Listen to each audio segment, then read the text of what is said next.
No. Arcot, okay. There we go. Welcome.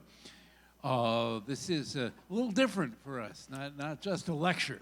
We're going to have some activity to follow along with. So I'm Victor Curran. Welcome on behalf of the Transcendentalism Council of First Parish in Concord. Our group, for about 15 years now, have been putting on programs that educate and celebrate about the history of Concord and the great thinkers and writers that are associated with this town and with this parish. And we're very excited today to have Ellen Whitney, who is a longtime member of First Parish, leader of the Flower Committee here for over 10 years. And she is passionate about the intersection of art and nature and finding opportunities for joy. And sensory delight, spiritual grounding, all in floral design. She's the designer of the Little Women Garden at Orchard House, the Native Plant Garden at the Cambridge School of Weston in 2020 and 2021, when you may recall people weren't able to do so many things in person. She wrote and hosted 3 5-part series of videos for the Concord Museum Garden Tours and Holiday House Tours.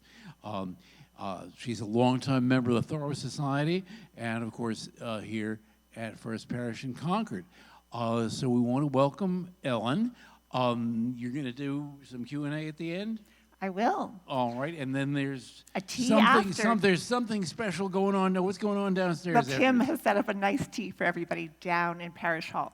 All right, and to get to the Parish Hall, go through this door. If you're using the stairs, you just go straight down the stairs, make a hairpin right, and that'll take you to the Parish Hall. If you are using the elevator, turn right immediately after you go through this door, and that'll take you to the elevator. Welcome, and welcome, Ellen.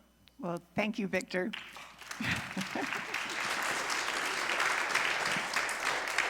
And thank you, everybody. I'm really just touched to see everyone who is here.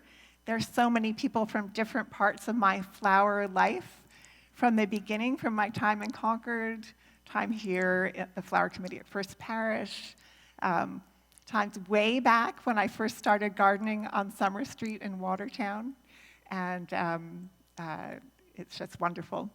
I'm touched to see everyone who showed up for this. Yes, so please do. I'd love to visit with you, so please do come to the tea that Tim's made downstairs after. I'm going to talk, the reason I think I'm grateful for the Transcendentalist Council to have done this, because it really helped me to gather things that I've been thinking about for the last 15 or 20 years while I've been flower arranging. I say a Thoreauvian, a Transcendentalist. It's from way back.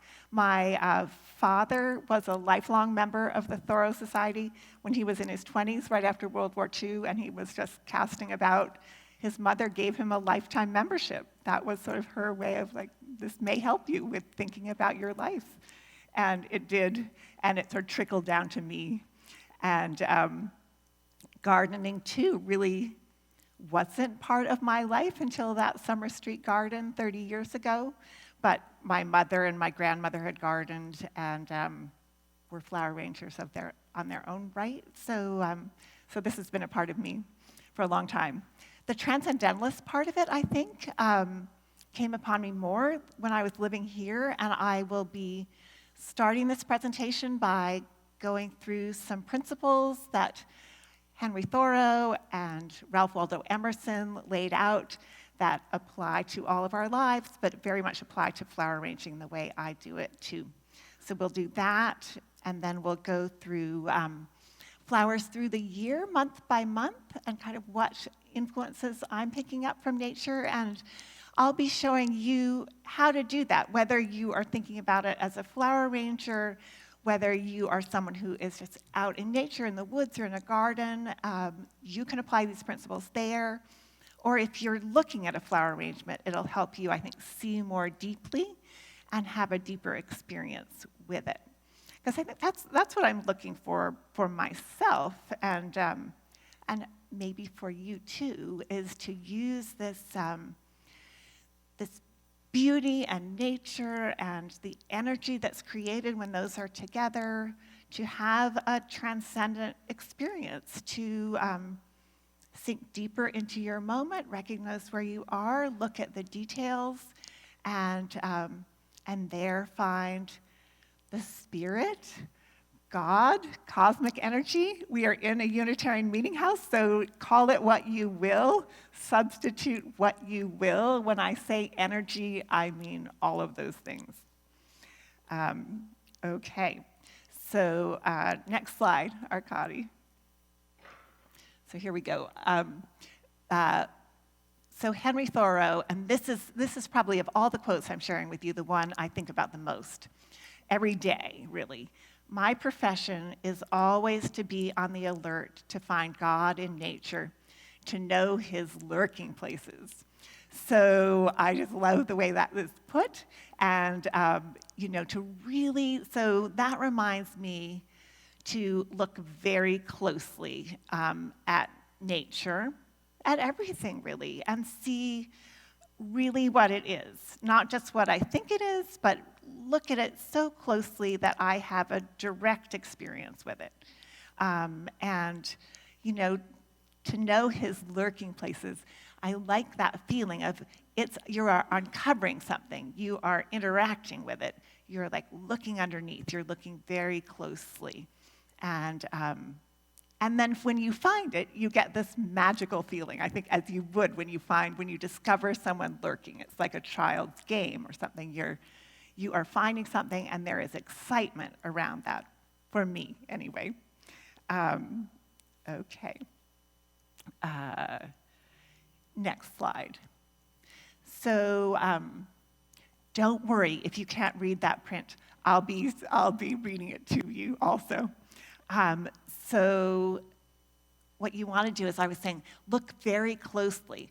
What are the colors, textures, the atmosphere of your surroundings? So those photographs, I should say, all these photographs are ones that I've taken, and without just a couple exceptions, all of these are my flower arrangements, and I'll point out the ones that aren't. So I find this quite exciting, to go out and look at a garden or nature and like, what is it that defines this time? There are these sort of mauves in this one, and the yellow, soft yellows, and then, gosh, part of it is this, that the trees aren't leafed out yet. You're seeing a lot of bark, a lot of sticks, and that the atmosphere feels sort of moist there. The sky is not a bright blue yet. And then to the right of that is a flower arrangement, a detail, and then more of a full shot.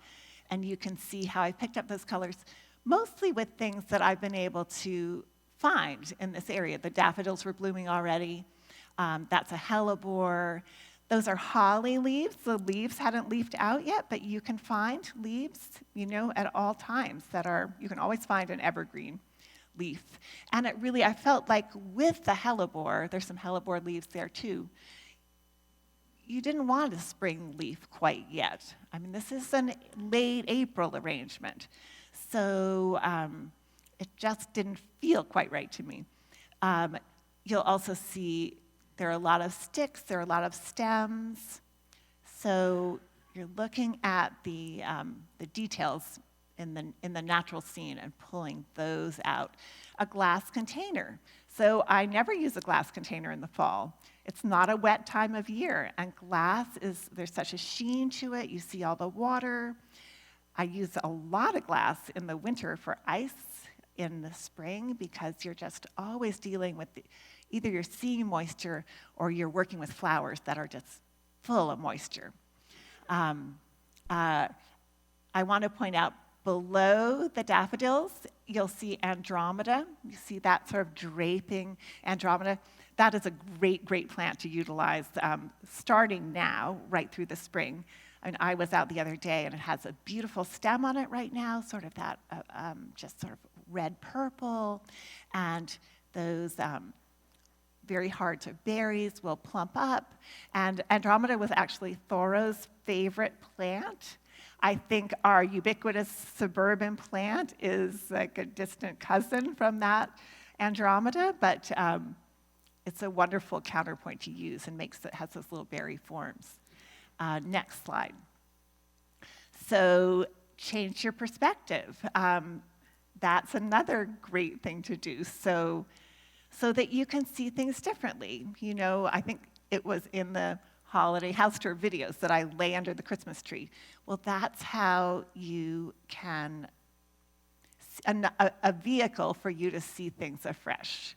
You know, look at them very, very closely, but also we're not used to looking up. You know, just you'll see something fresh and different, and that's what you're looking for. You know, also, when you're changing your perspective and when you're getting into an environment, use all your senses, not just your eyes. Like, really touch the flowers. Get down and touch the ground. Feel what is the temperature of the ground. You might even lie down on the ground, look up at bushes, feel the texture of the grass, but you know, touch those flowers. Because then you'll know, is it slick? You know, what are you bringing into your arrangement? Because it might not be exactly that same slick flower, but you want to get that feeling of slickness into your arrangement if that's what's in the atmosphere. Next slide. Okay, Thoreau also said, each season is an infinitesimal point. It no sooner comes than it is gone. It has no duration. So in flower arranging, what you're doing is you are trying to arrest that point and hold it for a moment, which is almost impossible, but you can try to do that in flower arranging. And what I have up there, like this, I showed the skunk cabbage, I think for a couple of reasons. One is I am really looking forward to skunk cabbage. To me, it's that first sign of spring, and it just does so much. It's everywhere, and it goes through these different phases that to me are so exciting. And you can try to replicate it in some ways. You can see the arrangement on the right, which is just like, I did that with a log and pansies and hellebore. And but I also, this infinitesimal point echoes across the seasons and through the years. So it's like Thoreau kept this calendar year after year after year, and I do the same, some of it through photos. But I want to, when I'm thinking about the last week of March, I'm also thinking about my sensations and my personal experience through all of my last weeks of March. And that's exciting to me because I love flowers so much and the outdoors. Like, what was that moment through the years? And how do I capture that? And what things might echo across the seasons? Like, can you see the milkweed on the right? And how much that form looks like the hellebore, but what is different, like the moss and all the moisture in the hellebore and the dryness and the different kind of sky on the right, and then that milkweed molting out. It's just, to me, it's a very, very rich feeling. And I'm trying to bring some of that into flower arrangements to share with that feeling that's so exciting to me with everybody else. Next slide. Okay, yeah. So again, right, lots of natural beauty through the whole year. And so in flower arranging, what I'm trying to do is capture as much of that beauty as I can and bring it indoors. It probably never is going to be like being right out there in the middle of all of that. I mean, I think Thoreau would agree with that. You just need to be right out there in it. But there are two things that a flower arrangement can do. It can, if you're really looking at all of the detail, it can bring that in. And it can condense the experience. It can direct, as the arranger, I can direct your experience through that moment in time so that what I'm seeing up in this fall, September day is that there is still green. There's also a lot of wind. As the seasons are changing, there's a lot of wind. So the arrangement in the middle, well, both of them really, I'm trying to capture that feeling of the wind, not just the colors that are out there, but also there's a dryness. So you can see here, no glass containers this time of year. I'd always use ceramic. Yeah, I basically always use ceramic, maybe a basket, because I don't want to see any water. And I don't really want to see any stem this time of year. Spring is the time of stems, when you're really seeing those coming up, and there's so much stem and there's not so much leaf yet. So the middle arrangement too especially shows how I like to try to create a whole environment in flowers so that you're getting the tree level in that outer area, and then you're getting the shrub layer, which is those hydrangea, and then you're getting the little flower garden, all not scattered throughout the arrangement, grouped as it would be in one area. So again, like you're condensing your experience out in nature into this flower arrangement. Okay. Oh, and the thought, if a garden is really about, or a garden can be about concentrating one's experience out in nature. And if that's the case, I see the flower arrangement as a further concentration, taking those garden elements and condensing them so they can be brought indoors, and so they can direct the viewer too. Next slide. Okay, so situate yourself in time and place. Well, that's a pretty arrangement, but it's one that I would never do right now. So I'm kind of looking forward to that, but I feel like that's getting a little, I might be more like looking forward to what we saw in one of those first arrangements, more like what might be coming early April. But I'm not ready to see really around us. That is a mid-May arrangement. That's how long it takes to get to that part of the calendar. So feels off to me. But it does feel like it does sort of define, and all those flowers, yeah, I'm looking at them, all those flowers are from Concord. So, which is that exciting thing that you can start to do. But try to do all the time. I really do try to find most of my elements in nature, and if not, if it's time of year, replicate them as closely as possible with purchased flowers. But you're always thinking, what are the unique qualities of this month? That stemminess, that bright green, the quality of light. Is it cooler, warmer, lemony, golden? What's budding? Even when you're picking your vase. Okay, I typically would be using glass vase here, but I didn't here. I like the complementary color with the orange, but also, it was blue. So at least it sort of is speaking to the water element. Next slide. And distill what you see. So, January, there's a lot going on. There's a lot going on in January. Though a lot of what January is about is snow.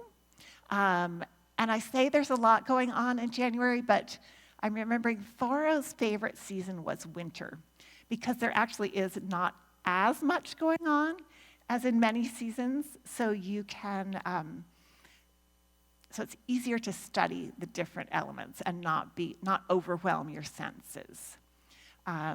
So anyway, this, is that really about January? Well, to me, I started with the idea of snow, and then I'm like, well, it's really about the texture of the snow and the shadows in the snow, and really about the stormy stirring that's going on right now, and the hard slickness of the ice. That's the reason for that leaf in the middle. So that's what I was expressing there. Next slide. Okay, so Pablo Neruda was not talking about nature in this quote, and he's not a transcendentalist, but I really do like this. You can cut all the flowers, but you cannot keep spring from coming. I think I'm thinking about that, especially this time of year. This is really this surge of nature, the energy of nature that propels it forward. And, that sort of all-powerful nature. We can do what we want. This is, it reminds me, there's also the quote from Emerson, the earth laughs in flowers. And so that's sweet in a way. I think, though, what he may have been saying there to me is the earth laughs at us in flowers. Like, again, I'll spill all these flowers out. There's so many. That's the way I feel that quote, what it's saying to me. Next slide. Yeah. Okay. Right. Yeah. Okay. So you've all read this. And Thoreau also was talking about a broader thing than flowers, but this really resonates with me. He who would have nothing to do with thorns must never attempt to gather flowers. I mean, literally, for sure. Like as I was scrambling up our hillside to cut some white pine, I thought our white pine was going to have, I was going to be able to, in our yard, I'd be able to cut from that. No, because they lose their lower branches. So I was yesterday climbing up the hillside, and there was a multiflora rose cutting right through my jeans into my leg. So this is part of the flower experience, not just in nature. I'm sort of looking at my MFA friends. There is that, there is a weightiness that I feel like I see in that lady there. She is delighting in gathering those flowers in that card, but it is a heavy load. Sometimes you are conditioning those flowers, changing the water, carrying buckets. It's a lot. So you have to be someone who also, and we all know that feeling, gets a lot of energy from working with them, being with them, carrying these ideas in your head, creating that way, and enjoying each other, which I'm really reminded of looking around here. It's exciting to work with other people who get excited about flowers the same way. Yeah. Let me just make sure I've got that.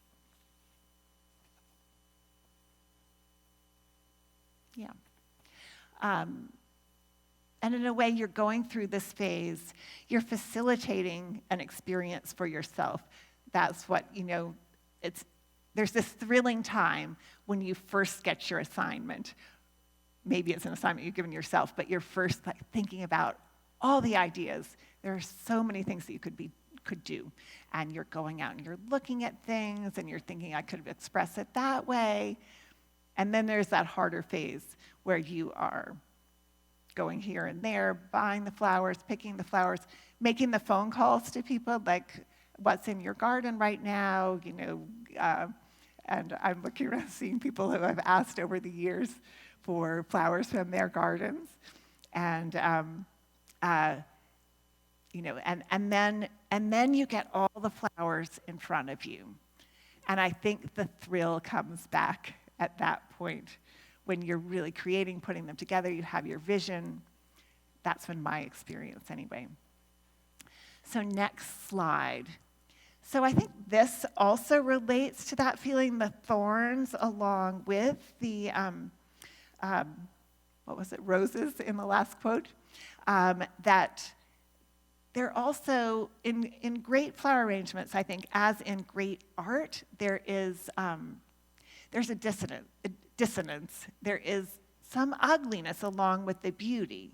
You generate energy through contrast, and that can be like textures in your flower arrangement, smooth, and it can be a lot of different things that I'll talk about. But I think there also is, to fully see the beauty, you have to have a little bit of ugly, or a little bit of something. I mean, I find it easiest to do this, or it comes up the most in art in bloom assignments, because fine art will almost always have something like this in it. So on on the far right, your right, that is an art and bloom arrangement I did at the MFA. And to me, I don't know, all those colors, every color of the rainbow, I never want to do an arrangement like that. It's a big clash. It doesn't relate to what's going on in nature. But that art piece did have all those colors in it. It was kind of garish. It is, this very strong transgender woman wearing the rings, out Los Angeles in the background, and it needed that oomph that really comes from not just all beauty. That's not what life is about. And it's fun to do that. It's energizing to do that in a flower arrangement. Those center ones are just what's happening in nature. I mean, it's not always conventionally beautiful. I'd say those ferns coming up is sort of like only a mother could love. All that, the hairiness and that sort of crookedness that they have. And but I find it just a thrill to see something like that poking up through the leaves. And bring that into the flower arrangements here at First Parish, like that one on the right, just to the right of the fern. That I don't know that everybody was crazy about seeing that in March here, but it's really what was happening. And I got most of that material off my brush pile. But that's what we have in March. So certainly sometimes it's really good to recognize that, to see that. And the one on the far left may be hard to see, and I put it in kind of at the end, but it is an expression, again, of this kind of thing. Another art in bloom at the MFA, an arrangement that Joan, who's here, Joan Campbell and I did at to go with the Degas Dancer that's right in the middle of their Impressionist gallery. And, there certainly is there's certain beauty to her, that 14-year-old dancer, but also there's something a little off in her. This was dancing in Paris, end of the 19th century. Her mother was a prostitute. We don't know what she was destined for. So a little story around that is I'd done a mock-up with some quite pretty roses, and I felt like it was making the arrangement a little too pretty and sweet. And I know Joan said, when I switched to these roses, like, ooh, that's not quite as pretty. And then another friend who's quite frank said to me, said, those really look like vulvas, Ellen. So, let's also not forget that flowers are the reproductive organs of plants. And, we want to just embrace it all. Next slide. This is a quote I also think of almost every day. Say to myself, adopt the pace of nature. Her secret is patience. So it takes time to do this, to do any of these things. Going out in nature, making a flower arrangement, looking at a flower arrangement. The more time you take, the more it will unfold to you and the deeper experience you can have with it. So, I think perhaps the images I put up there were, I'm telling myself, have patience, don't bring on, these are the things that delight me in the spring, these very early oak leaves, the daffodils, these very early delicate things, so like that fern coming up through the leaves. Be patient for that, and then be patient and really give attention to those teeny little things that are coming up. There's a lot of energy concentrated in them. And again, as I say energy, I do want you to think that can also be God, that can also be the Spirit, that can be the Oversoul for the Transcendentalists, a lot of different things. Next slide, please. Okay. So I think this Thoreau quote really talks about my process and what he was doing metaphorically, but in some ways literally what I feel like I'm doing when he writes, how to extract its honey from the flower of the world. That is my everyday business. I'm as busy as a bee about it. I ramble over fields. on that errand, and I'm never so happy as when I feel myself heavy with honey and wax. I am like a bee searching the livelong day for the sweets of nature. So I do have that feeling when I am looking at things, when I am telephoning you and asking about your gardens, when I'm walking through your gardens. So, yeah. Sorry, just a, yeah. So what you're doing is, what I'm doing is pulling in all these sensations, pulling in all these flowers, letting it stir. And it's a really, really rich feeling to be in touch with what is out there in that very moment. Next slide, please. Distill what you see. So this is a June scene. I biked by that scene on the Concord River early in the day, and there's just a lot of atmosphere. So I am trying to in these arrangements, pick up literally on what's out there. There are fields of daisies in mid-June also, but this really flowing, loose atmosphere. It's not a very ordered time of year. And also all the green. So we're finally fully flesh in green that time of year, and that comes into the flowers. Next slide. So there's very quickly color theory, because Mother Nature is very attuned to the color wheel, or probably we are attuned to what Mother Nature created and became the color wheel. And this is something we really do in flower arranging is pay attention to what you're doing with color. So complementary colors, that's across the color wheel from each other, are really energizing. Next slide.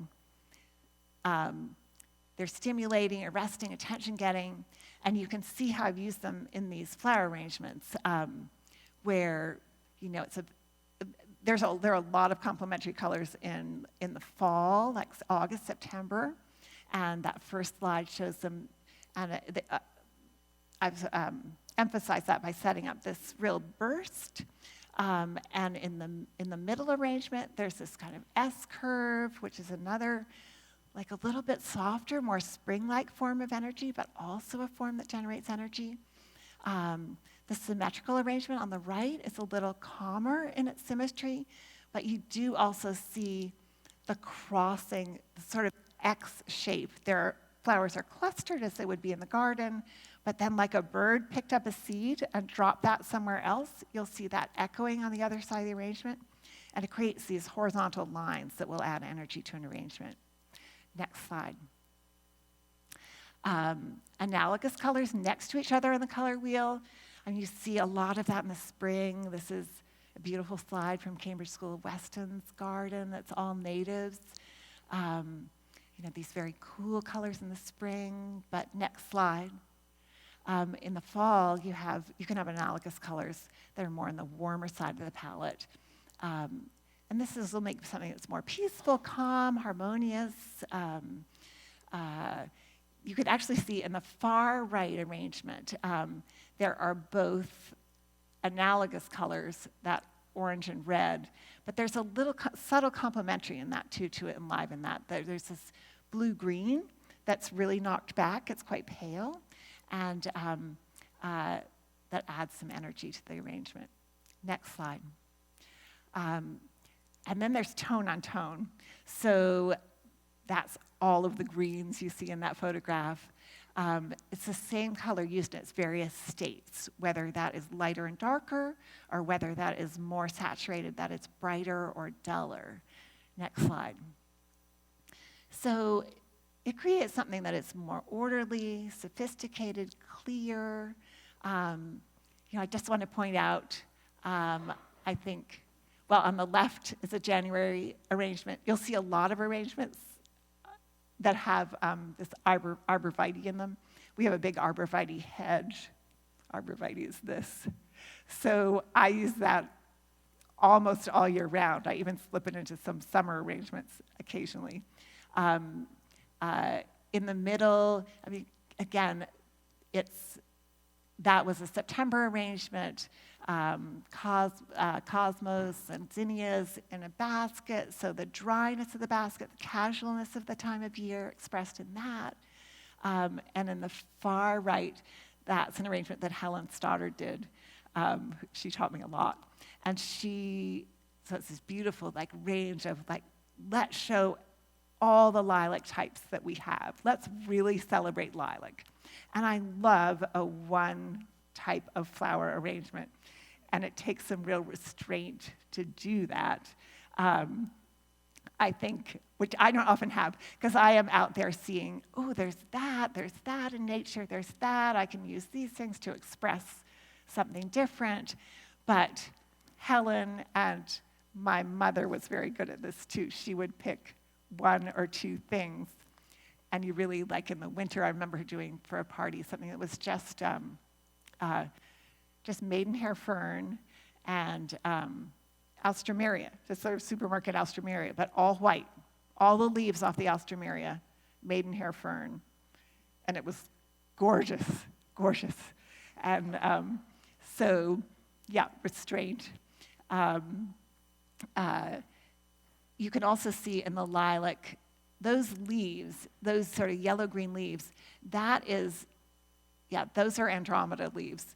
So another thing you can do with the fresh Andromeda leaves that have come off, lilac leaves, so often the thing to do is to strip the leaves totally off the flower that you're using. Then all the water goes to the flower, for one thing. You're not losing it to the leaves. But often those leaves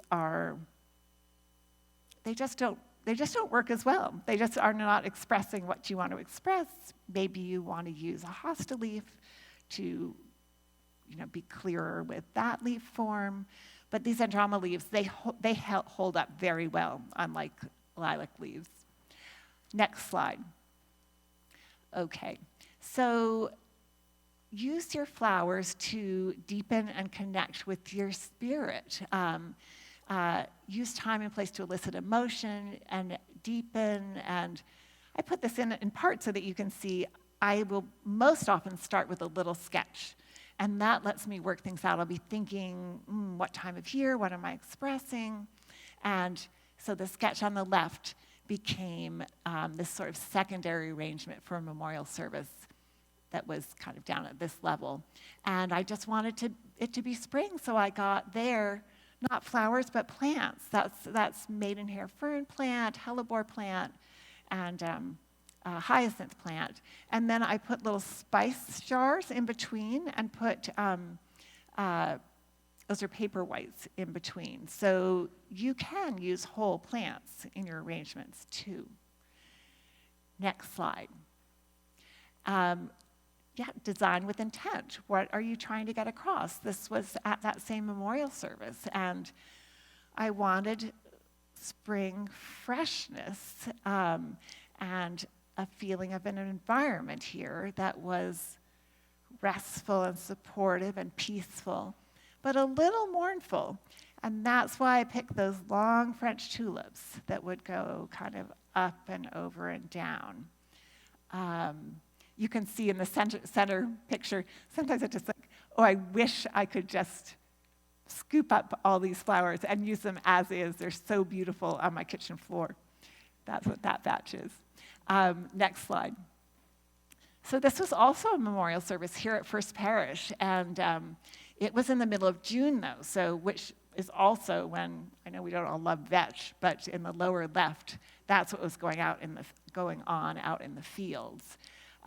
Every single one of these flowers came from Concord.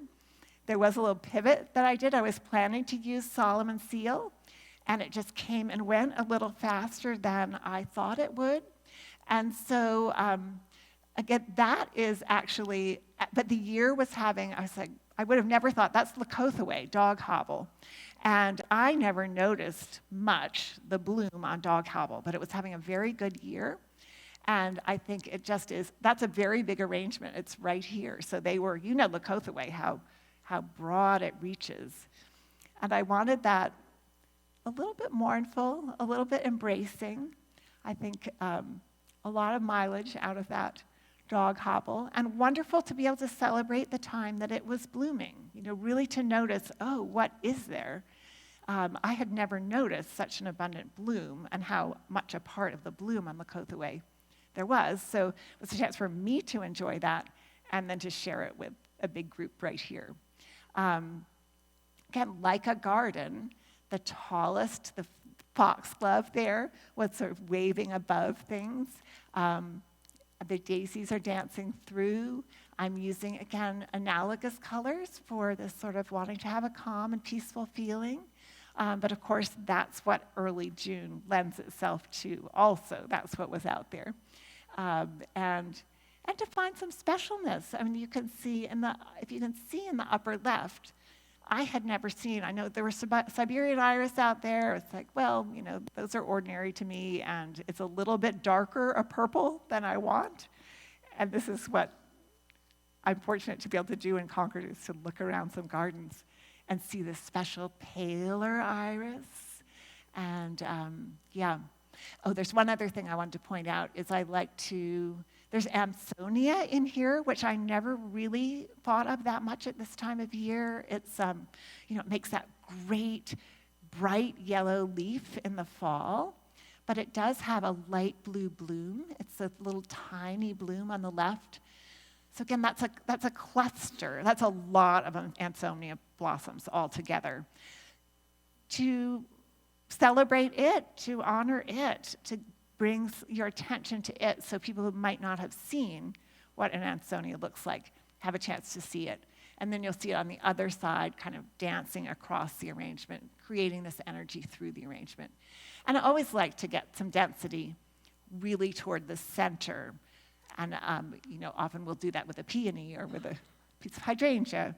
And then very dense at the center, really breaking the rim of the vessel to the vase. You never want a straight line across the top of your vessel, for a lot of reasons, I think. But one is you don't see straight lines in nature.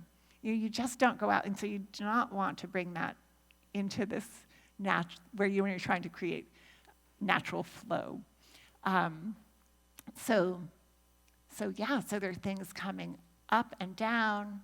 Maybe I'll pause for a second to say how you do that. You often can do that by putting a chicken wire pillow, creating a ball of chicken wire, and letting that sit on top of your vase. So then you can guide something kind of up and over. There's a point, you want 2 points for stability. So you're putting it through the top bit of chicken wire and down through the lower bit. So you can kind of make it curve that way. You can also, after practice especially, most stems with the heat of your hands and massage can be convinced to curve some. So that too. Oh, I see Joan. I remember Joan also taping a penny to the underside of a hosta leaf so that it would drape over. So you can do all kinds of tricks like that. All in the service of making things look like they do out in nature. Of course, not fooling them that much. Okay, next slide. All right.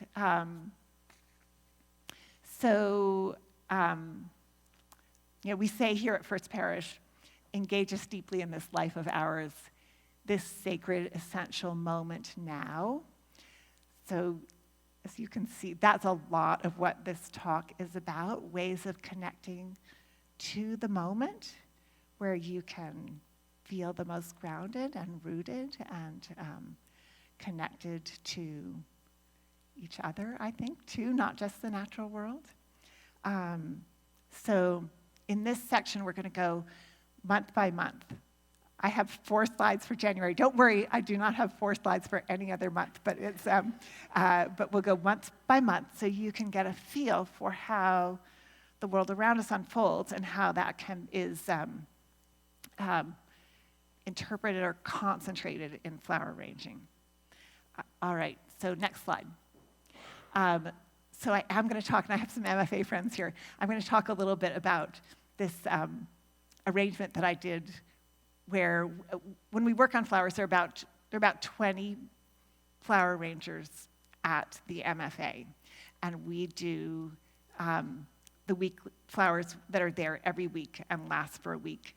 So, so you are on a team with about 5 people, and take turns being captain and designing the group of 4 arrangements, and then the whole team together one morning. One morning comes in and conditions the flowers, the next morning does the arrangements, all in that window before the museum opens from 7 to 10 in the morning. So this shows how an arrangement came together, but it also shows like a different take on January, but that still is expressing that time.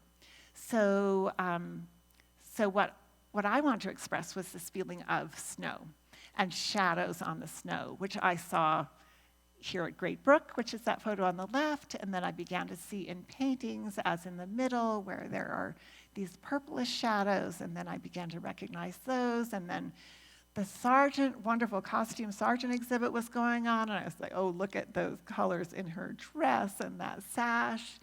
And then we went to Spain because our daughter was there for her junior year, and we saw all of these beautiful, like that water bottle with that violet color on it, and the potato chip bag with that stunning color on it. And then we went to the Sorolla Museum, and we saw his wife and daughters all splayed out over the green grass, and the beautiful colors of their dresses, and how wonderful chartreuse is with the purple. And so, yeah, maybe getting a little bit further from snow, but that was definitely the grounding point, and I didn't want to totally lose that.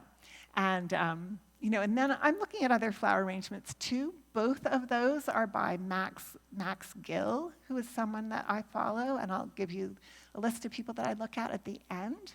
But I saw what he was doing with greens and purples, and I could see how that related to, well, the snow and the Sorolla that I'd seen, and all that. So next slide. Then I'm taking all that inspiration, looking at, on the upper left, whether I was going to go with something more whitish and kind of in the middle, whether it would be more purpley, water testing vases, doing some drawings of what the arrangement might look like, taking photos at the flower exchange of possible flowers that might express these things. That on the right is actually a picture of a bit of the flower exchange behind those sticks. I knew I wanted January, I knew I wanted sticks in the arrangement. So the flower exchange is where at the MFA we get all our flowers, and I have occasionally done that for First Parish here. It's a big warehouse down by the airport that has just like everything you could imagine. And it does change through the years. It does, it is affected by the seasonality and the what is available, but a lot is available to them. So some of that seasonality is also what is in people's imagination, what they want to see at certain times of year, which does relate to kind of what I'm saying here. They get some of their flowers locally. The Cups who live in Concord and grow out in Littleton provide a lot of dahlias to the flower exchange. But many of their flowers are grown, as I think maybe most flowers in the world even, are grown in Central America. And then they are flown to the Netherlands, where there is a big exchange there, so that because flowers are, a rose is not a rose is not a rose. There's quality. People have to look at those. Then there are buyers there. Winston Flowers has their own buyer there. That's why they can do something that's different from anybody else here. And then they're shipped to here. So I use them, but I use them, I think in that whole equation, I'm like, how many people are going to see these flowers? How many people are going to get joy out of this? That can make it worthwhile to use a little more of something like that in your expression. But again, I really try to use mostly flowers that I find right here in Concord. Next slide. So that shows, it's a finished central sort of the core arrangement, I'd say, is at the bottom. Right on top of that, though, is my sketch, which I like to do often if I'm worried about something, especially as a collage.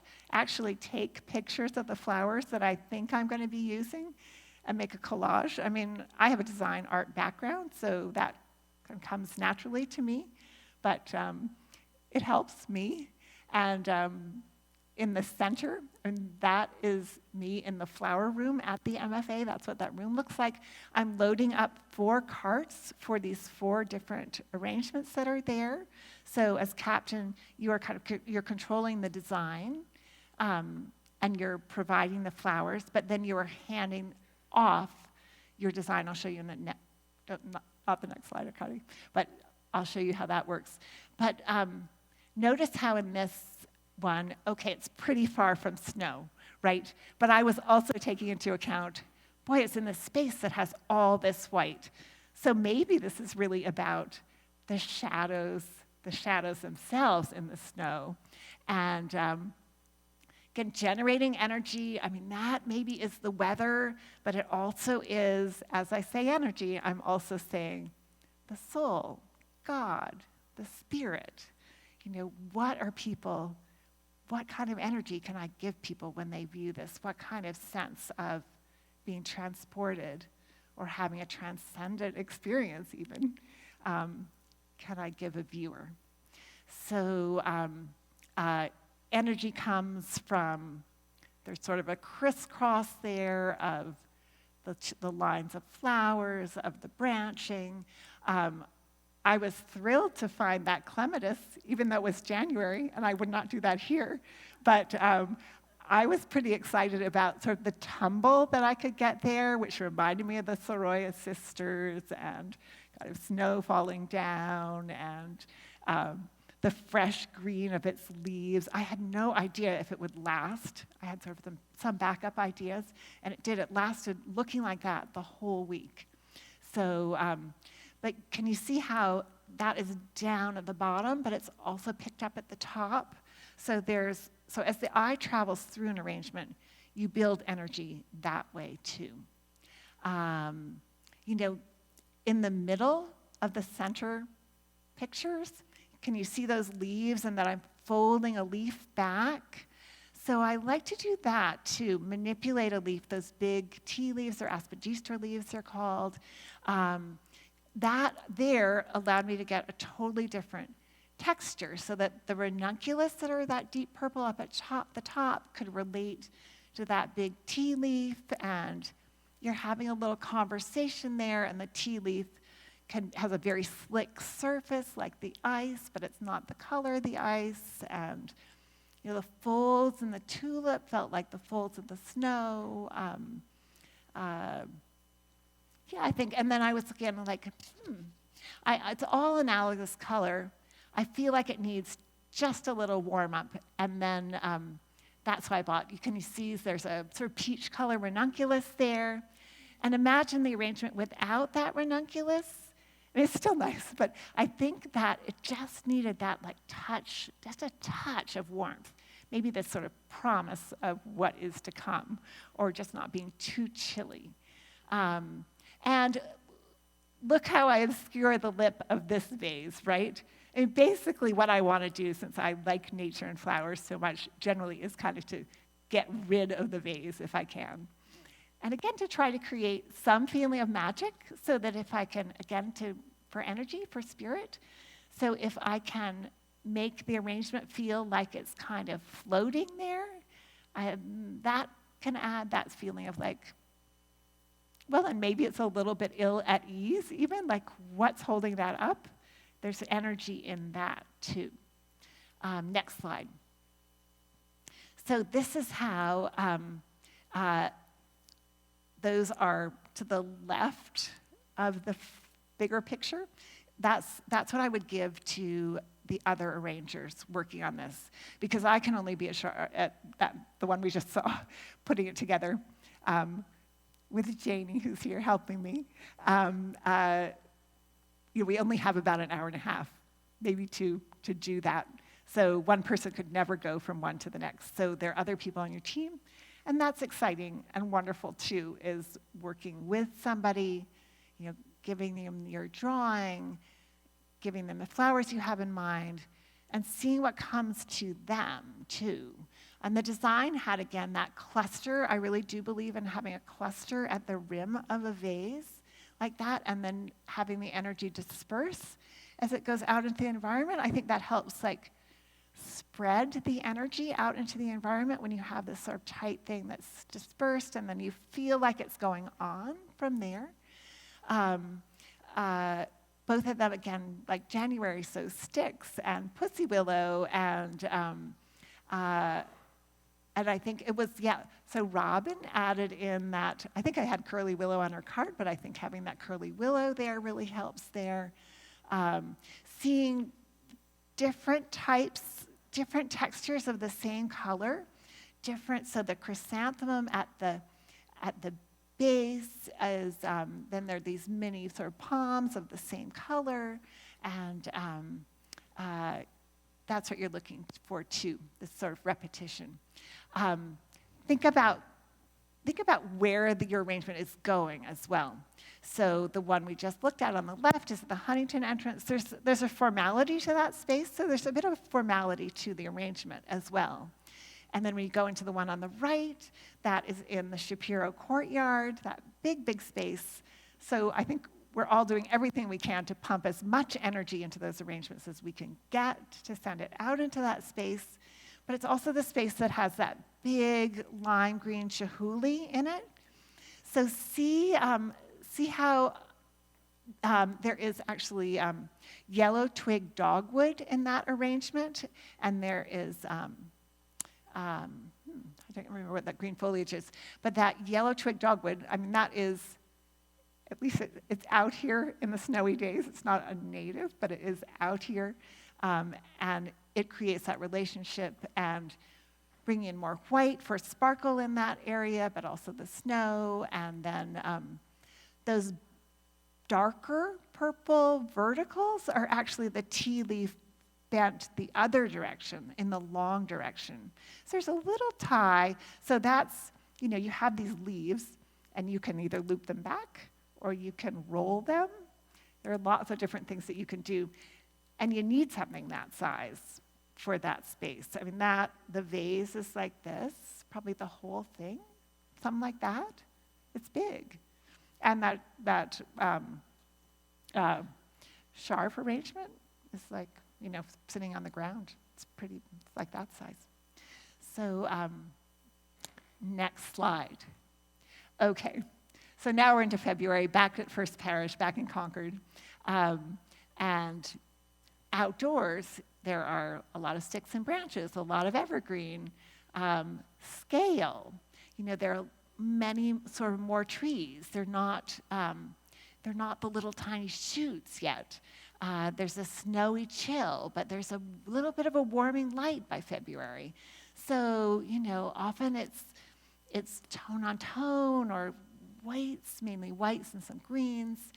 But I think, you can do an arrangement that has a coolish yellow like those lilies in it, and it will still feel like, and in fact, kind of celebrate this by mid-February. I don't know about you all, but I am just around President's Day getting really excited about how much more light we have, and how you're beginning to feel a little intensity of that light. So that's what I'm thinking about when I'm doing something like that. You can see long sticks in virtually all of these. The one on the lower left is an art in bloom, so there you can still see, every one of these has my arborvitae in it. It's such, because we have a hedge. Once you have a hedge, you've got a ready source of greens. And it's just, anyway, it really works for winter. On the lower left, just to note the purplish plant at the bottom, that's a house plant that I bought the house plant, rinsed off the soil, and put it in the arrangement. And on the left side, I don't know if you can see kind of sticking down, that's a paper white narcissus that I just wired onto a stick and put in the arrangement. Just coming out, not in bloom yet. those are, even though those are all purchase flowers, they virtually all are flowers that come in the spring. So they don't feel so far off in a winter arrangement, except for, I just love, and so you'll see a lot, I love this green mist, this Queen Anne's lace, false Queen Anne's lace. It's so atmospheric. It felt very snowy there. I mean, here again, you can see how I'm not spreading the flowers throughout the arrangement. I'm clustering them to direct the viewer because I want them to look and really understand the characteristics of that particular flower. I really want, boy, white daffodils, let's see them every way. Let's not miss them in this arrangement. Yeah. So next slide. Okay, so March, we're getting closer to spring. So, and things are happening, like the pussy willow catkins are even beginning to sort of bud, flower. And you can force things like the forsythia. It will force really easily in March, and I think that's totally fine to do. I also think by March, it's okay if you want to get a little ahead of yourself and play with some spring flowers, as is shown on the right, as long as you don't do it too far off from the way things are appearing. I mean, you can see in that vibrant spring flower arrangement, there are a lot of sticks, a lot of bare branches in that arrangement. So both, there is a branch that I've forced some teeny little green leaves off of. I mean, that wouldn't happen out there for another month, but I think it's okay to anticipate about that much. Yeah, so those seem characteristic of March. Next slide. Okay. In April, flowers actually start to emerge. And I mean, we're here in New England, right? Not till the end of the month. No, some, like you'll see the scilla earlier on, and that is just so gorgeous. That is on the Orchard House lawn. It's beautiful. And so, this is when things start to accelerate. So keep your eyes open or you're going to miss out. Things day by day, I mean, certainly week by week. I think this is a very good time to start considering going to Mount Auburn, where they have so many different trees and shrubs and bulbs and perennials, and they're doing more and more with natives. And I really encourage you to go there to look at, and their horticulture is just amazing. And it will be a different show each week until things start to hover a little bit in July. And but spring's such a thrill because if you look, it's just such a show. So you're doing things in your arrangements this month with things that are moist and cool, earthy and natural, branching. There's a lot of moss out there. Like I use this green tick a lot. It's a dianthus, like a carnation, but it looks like moss. So use it like moss. Don't use it up here. Use it like this. Because even right now, and so I have a little bit of it in this arrangement, if I dig under the snow, there is some real green in that moss in our yard. Yeah. Oh, and I do want to say, so that the middle arrangement with the daffodils, Barbara Wheeler did that arrangement. She was certainly a mentor of mine here in the beginning at First Parish. And what she did there is so beautiful. She would say, leave room for the butterflies to fly through. I mean, I think that is all year something to think about, giving flowers their space, letting, again, the spirit wind its way through your arrangement. But it's especially important in the spring when you look outside, there is space between. That's part of the beauty of spring. And you can see that in her, to have a branch that's leafing out with andromeda and daffodils below. It's just lovely. I think those are apple blossoms or apple branches. Next slide. in early May. I did do May in 2 parts because there's so much going on in May. In early May, these 2 arrangements on the left are both art in bloom, so they were driven, their palette was driven by the piece of art that I was working from, but the one on the left is actually almost all my own flowers. I did add the delphinium in the middle, but it was important to me to pick something that was very light colored, to be sort of like the sky, the color of the sky, which is not that September darker purple. I'm looking at the time, Shelley. I'll move along faster. Okay. Yeah, next slide. And we begin to have a real abundance of flowers later in May. Again, they're very wet, that you can find all kinds of things, the spirea bridal veil. It's just very fresh time of year. Next slide. In June, things start to simmer down a little bit. There's tons of beauty at the beginning with the peonies. There's tons of beauty at the end, those fields of daisies. And you just want to hold onto that look as you put them into things. The daisies with the lady's mantle that's out are so beautiful. Again, in that little arrangement in the center, combining hosta leaves with the arrangement. On the right, that was a memorial service in New Hampshire, so I brought back in the arborvitae again, and the birch log, and the deeper blue. Next slide. In July, we can all begin to take a little rest. Things don't change that much in July, so you can just be with what is. You can be a little more relaxed in your flower arranging. In fact, I think the big challenge in July is not losing what is happening, what you see in the upper middle slide, like that basket full of flowers that I've just gathered from a garden. I was quite worried about how I was going to make it look as good in the arrangement, which is the one at the bottom, just below it, because things just look, Mother Nature provides in summer. Next slide. Okay, in August, you can relax. You can relax. There are lots of flowers out there. It is, it's a time. Again, up on the upper right, I just want to point out, that's Mount Auburn.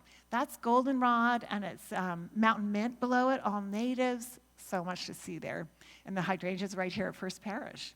And Mother Nature's giving you a lot of hot colors and a big palette to work with. But she's also giving you some whites and greens. So I would normally say, don't do things with every color of the rainbow. Think about controlling your color in your arrangements. But in August and September, there's such a strong light, and the color of the sky is so strong that and Mother Nature knows. She provides all the colors of the rainbow. Just think about doing things like she does, though, by carrying some white in your arrangement to tone that down, by keeping your levels of saturation, the brightness about the same, some kind of order. Next slide. So,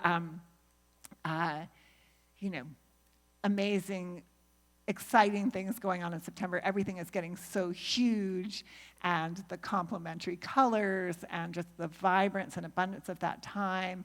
And you can do things like that arrangement on the right that is just so huge. And I always get excited, and this comes up at any time of the year, when you see the center of a flower relating to the other part of another, bits of flowers relating to each other, and Mother Nature throwing that out there for you, not being something that you have to kind of figure out. Next slide. So here again are these bright colors of an abundance of September. But see how they're a little bit toned down by I've included white or a lot of green in all of these arrangements. So next slide. So I'm going to quickly go through this one, just that it was, again, I was captain, and I was very excited to do a meadow, something, and a meadow without a lot of flowers in it, just a very grassy meadow, and how would I do that with textures? And that week, John Bach said, we have this emerald. We really want to promote this emerald. I was like, oh, emerald, that's the color of May. What am I going to do? So I decided, well, I could do maybe the complementary color of the emerald, so to kind of maybe something like that. And I could do the look of a gem, see the eringium on that upper right and the scabiosipods on the lower right. Those are sort of like facets of a gem, something like that. And oh, and it's very big. So I'll do something very big.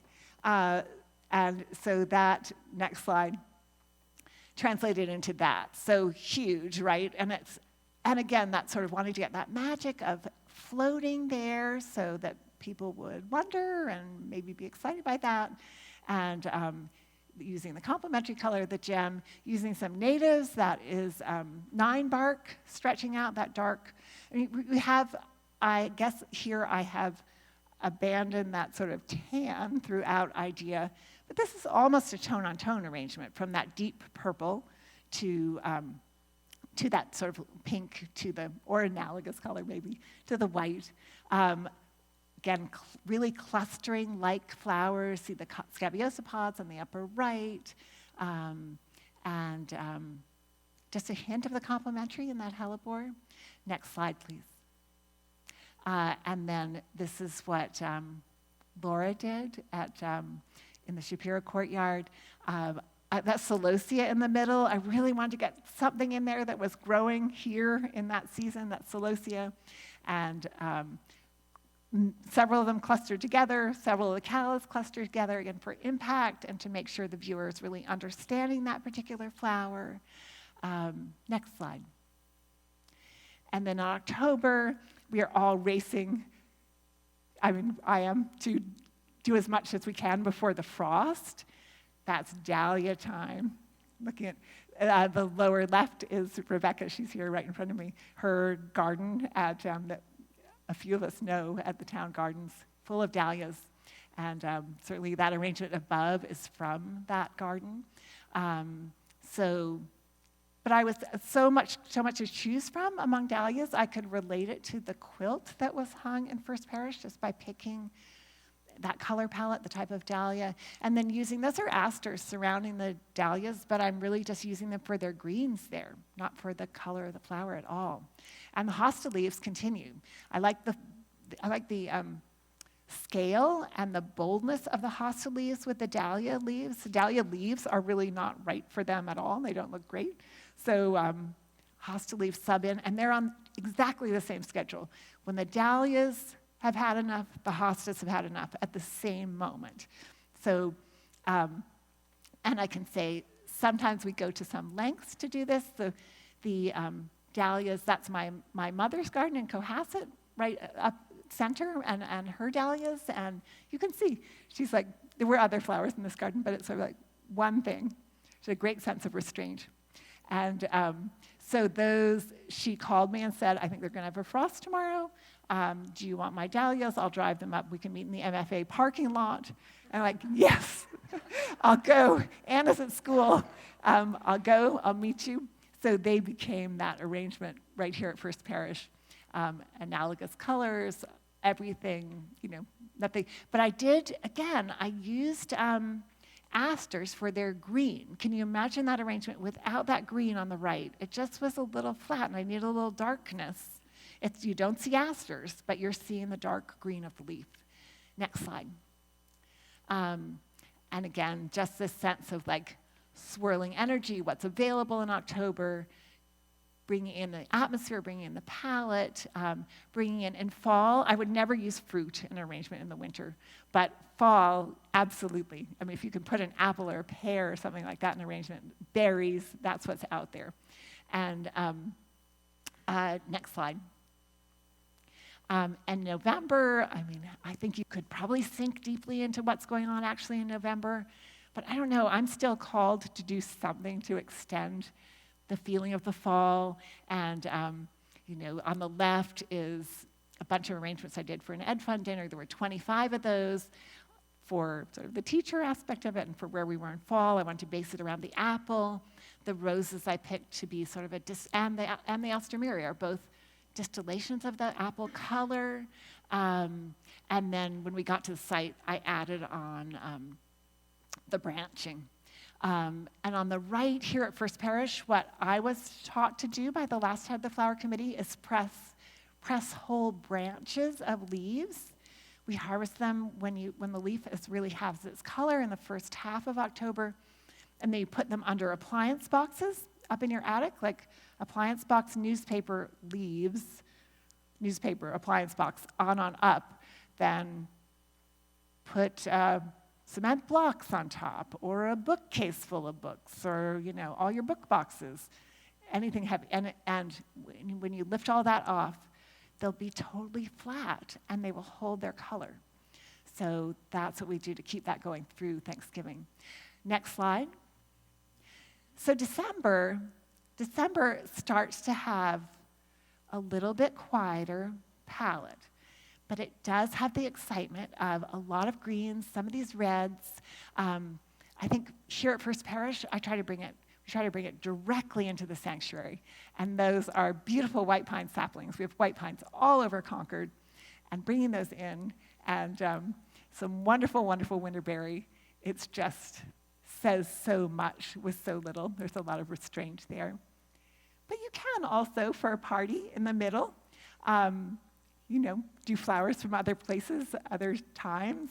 But think about what's going on outside. So again, that Queen Anne's lace and that whatever that fluffy blue-green thing is, I think is very much like that ice. And the green tones are still like the white pine. And I was looking for something. I was very happy that it was that flower that would be just that red, just that orangey red of the berries. So I still want to create a relationship to what's going on outside. Next slide. Oh yeah, so here is the start of what I'm doing here. So I was at Great Brook. I was thinking about how do I get some snow? How do I, get that bluish sky? How do I use some things from outside? But this is a little bit special. Let's bring in some more things. And I think let's just go past this and just add some things to this arrangement together. And then next slide, Arkady. And then you can see these are the people that I really most look at and the places that I gather flowers from the most. And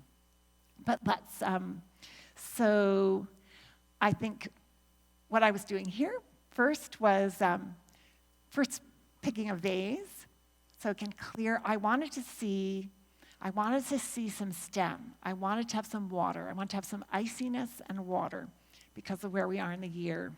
I wanted to be creating an environment. So I was looking at what kind of stick can I bring in. Can I bring in multiple things? Because it's so much stick this time of year. It's trees. It's, pussy willow.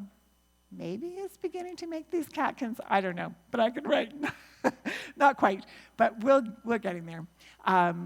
White pine and arborvitae. So, and then I'm like, yes, whites of snow. But I'm ready to get a little bit of a green. Green is kind of a neutral in flower arranging. So let's build a relationship with some different things that have the same color but different forms. And let's start to cluster them. And I'm like, so I'm just going to do a little bit of this. But I think we could build this up to be more powerful than it is right now. I have no mechanics in this at all because I have so much stuff in it that it's holding itself up. In fact, there's so much stuff. Let's see if this will slide down here. Yeah. So when I walked in, I thought, there's not quite enough impact when you're walking into the church, which is, again, I would sort of want that surprise. I want people to be arrested a bit so they'll pay attention. And then let's see. I want the weight down there, so I'm not sure about this up here, but I do want like an echo, maybe, somewhere. Maybe.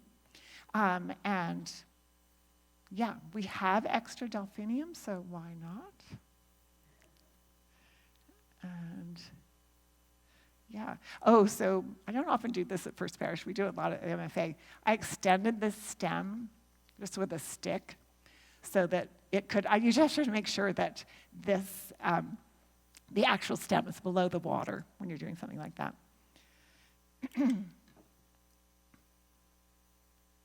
I think, for the sake of time, I'll take questions as I'm doing this. I'll try to do that. If you, I think Shelley might have a mic that she wants. How's that suit you, Shelley? And Arkady, could you? I can take questions in the sanctuary, and then Shelley may have some questions coming in from our Zoom viewers on the chat. And Arkady, if you could switch over from the slide view to our Zoom, for our Zoom viewers to me so they can see the arrangement. Okay, we have a question. Please wait for the mic so the Zoom viewers can hear your question. Thanks, Victor.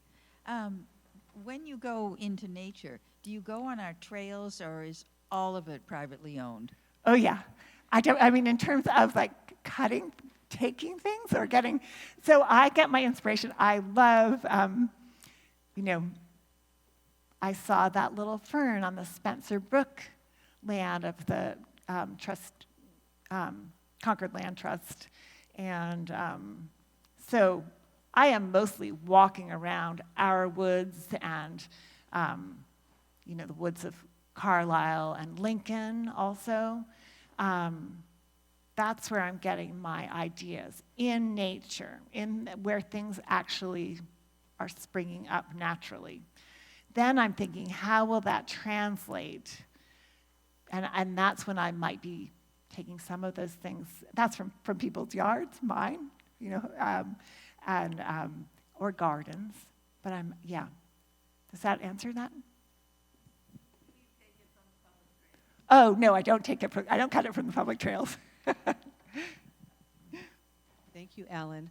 So, do you have like a routine when you go out in nature? Do you like go out every day? How do you decide where you're going to go? Okay, so what Deb is asking is, do I have a routine of going out in nature? No, I really love it. I know it will make me feel better, more connected.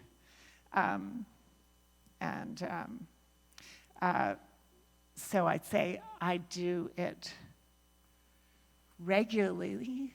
How do I decide where to go? I think back over all my experiences, sort of, in these different places and think about what calls me and where my friend wants to go. But sometimes it's a good idea to go on your own or to go with a friend who doesn't mind going quietly so that you can really focus on what you're seeing. So I'm a little bit just trying to expand this arrangement to make it more impactful from afar, and because I have the materials. And but boy, isn't this? I just love this all year long. This Queen Anne's lace, because it's. Can you see? It's like the hydrangea, but it's a different form. It's like the tulip, but it's just a different texture.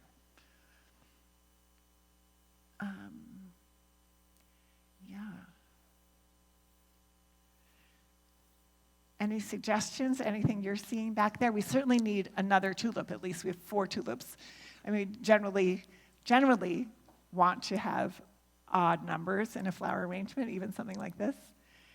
Not always, but. And so I'm thinking maybe a little echo on this side. I don't know. But, group like together like this, be able to look through some things at your flowers like you would in nature. Show them in their different aspects, from the front, from the side. I don't know.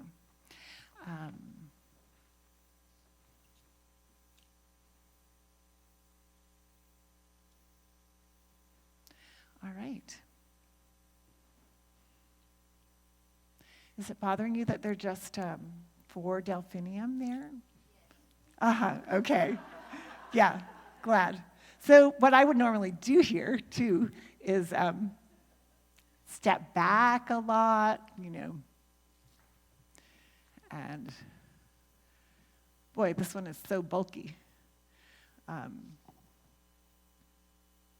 So we'll see if it's too much in the middle or not. This is going to be, I don't know if we have snow tomorrow. We think we might have a Zoom service, and I wonder if Jennifer will deliver it from here, in which case it'd be nice to have something nice and tall like this. Yeah. This is something I really, yeah. Ellen, when you are doing arrangements for this sanctuary, do you do your arranging here in the sanctuary as you're doing now, or do you do them in the flower room and then bring them out here? I almost always do my arranging on site, in location. So if I'm doing an arrangement for there, I do it there. So that then I can come down and see, it looks different when you're looking from below. It looks different and depending on what's in the background. Really, the background becomes part of your arrangement, like I was saying about the visitor center at the MFA. So I kind of wish I had this staked, so I might be able to do something like this. Let's just balance it there for the moment. I'll come back and fix that. And yeah, I'd like to kind of use all my flowers. So I'm not going to do that, though, because I think we're all ready for some tea. And I'm really relieved to be at this point, but very, very happy and grateful to you. Thank you, Ellen. All right. So, yeah, thank you for hanging in there with me, and let's leave this behind and just head downstairs, and I'll catch up with you there.